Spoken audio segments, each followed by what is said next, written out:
Floods there this year, the unbelievable floods. Part of that country turned into an inland sea. I'd lived there for a couple years doing business in China.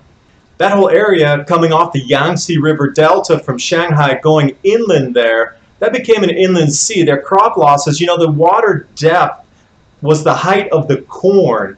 And we're talking 1,000 square miles of flooding, entire cities. And then you had all the chemicals and the underwater parking garages flooded and putting fuel out into the farm and the grow fields. So I don't even know next year if they'll be able to grow too much. There's so many chemicals that were washed down onto the farmland.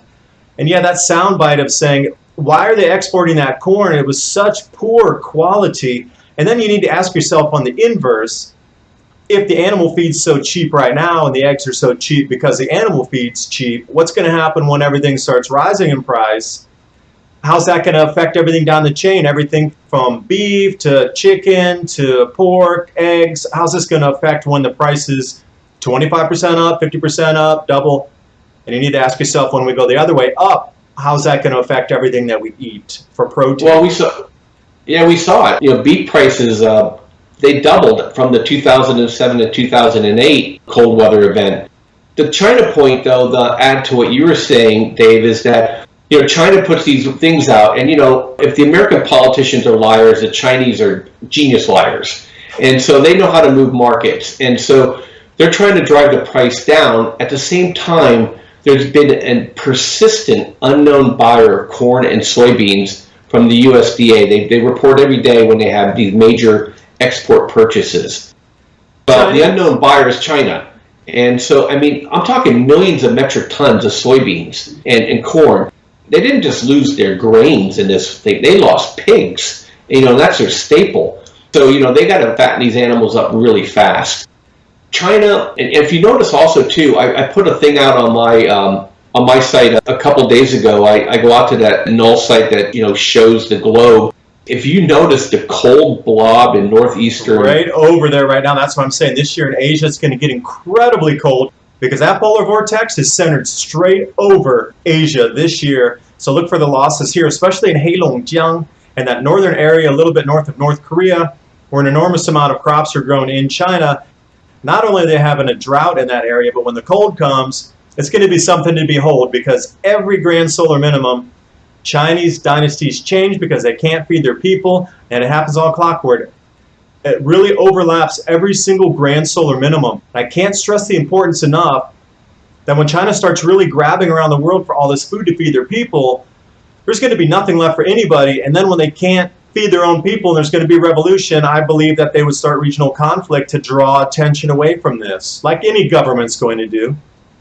Yeah, and I think, the American people will probably say, wait a minute, we're not going to send our food over there, because the Canadians are going to be starving too. So, and they're next door. But, here's some really interesting things. I know a lot of people are interested in the whys of things. So this La Nina event will cause a lot of really cool and wet weather in the northwest United States. What people don't realize, Washington and Oregon are huge grain belts, and they grow a lot of the what they call the spring wheat. If it's already cold and wet, it causes issues for their growth.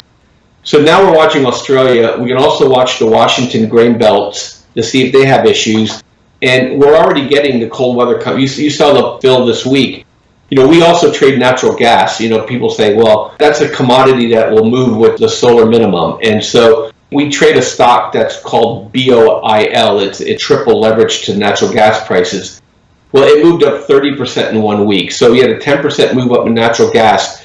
Only reason why is because we had a cold spill out of Canada. It's the same Canadian storm that you referred to with the snow in Saskatchewan. Well, it spilled down into Minneapolis. We got cold weather, and we got snow already there. It moved natural gas prices up 10%. Well, everybody in this country now has switched from coal to natural gas because they demonize coal. You can't just switch back to coal now. Well, if they start driving the price of natural gas up, that drives also fertilizer prices up. And it also drives up all the costs of inputs for people to live. At the same time, food prices are going up. One of the things that people don't know, I remember I told you before we even start this, there's some really, I won't call them fun facts because they're not fun at all, but interesting facts, is that, in Brazil and Argentina, food prices were so low, and they don't have a mature financing system and an integrated government and private sector kind of funding mechanism. They're not going to grow crops. They can't afford it. The United States, farmers are not going to grow crop because the prices are too low and they can't get financing. The price of farm equipment and the sales of farm equipment in the U.S. has plunged. And this is what you talked about before. Not only, we're going to have the rust and the mite and the cold and the production, but we're also going to have a year or two where the farmers aren't getting the price to gear up. So, next year and the year after, I think, are really critical years. And I think it ties to your 2019 low event. There's a lot of correlations that people don't piece together. Farmers can't plant because they couldn't get their prices this year. They can't plant because they couldn't get their financing. They can't plant because they can't afford the fertilizer. They can't plant because it's too cold and too wet. Their crops get destroyed because the intensification of these summer storms, and then they can't get the crop out of the ground, or the crop rots in the ground.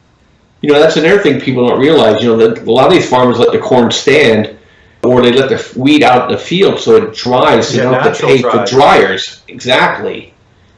So, sorry, I went off on a rant there, but, these things that people, when I listen to simplistic answers to things from people, I just roll my eyes and say, that's why I make money and you don't. Because, you have to get past the inch, and you got to look out a year ahead. What's happening today is not the future. The future of the year out, and that's what you plan for. Yeah, so let me add a couple points in there. You were talking about the Pacific Northwest. What you just talked about, the cold front coming down from Saskatchewan and Saskatoon, they had record snowfalls that doubled the old snowfall. And then in eastern Canada, 4 times, St. John's area and Newfoundland, they broke the snow record by 4 times. Not doubling, not tripling, but 4 times. And then there's anomalous cool events already happening, and you can see when crops are left in the field, the snows start too early, the rains keep going too long, and everything just gets stuck in the muck, literally, and they can't get it out. And yeah, we saw what happened to Russia a couple years ago in the Ural Mountains. It snowed on top of the wheat harvest there, and they don't have industrial dryers to the extent that we do in the U.S.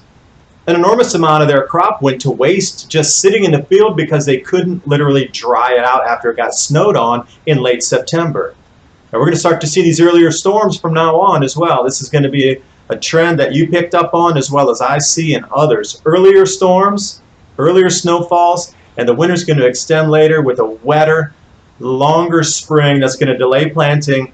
And if we follow history, the planting got delayed up to 6 to 8 weeks, and then the snows came in late August, early September, like we're starting to see. So the whole season for growing was shrunken down into where the plants could barely even mature. And that was another thing about the nutrient content and why people got so sickly in the 1300s, the 1600s, and the 1800s. So yeah, when you get into this feedback loop, I don't know where we're going to go with this in the future. Yeah, people really have to really start connecting the dots. We talked about China. And the reason why China is so important is that, they're a swing consumer and a swing producer. So, I think America, we're going to have our issues, but, we're blessed with a very wide belts from north to south. And with China, they're more of a continental nation. So, we have a lot of oceans that moderate things. They don't. And the storm they just had this year, flooding, what people don't realize is it takes all the nutrients away. And so they're going to have to go ahead and pour a tremendous amount of potash and nitrogen onto those fields to get these corn crops and their wheat crops to grow. And that's what's going to happen, in terms of the shortened season, is that they're going to have to over-fertilize their crops. So, one of the things for folks to keep an eye on, I'll throw a free trade area out for people to watch, is just watch the potash producers. You're talking about the Mosaics, the IPIs of the world, is that you're going to see the price of their product go through the roof.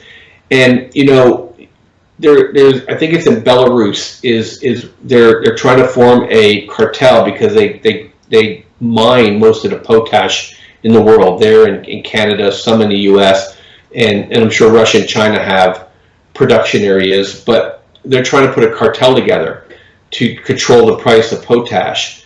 Well, can you just imagine that they're trying to create an OPEC kind of environment at the same time that countries need this to grow food?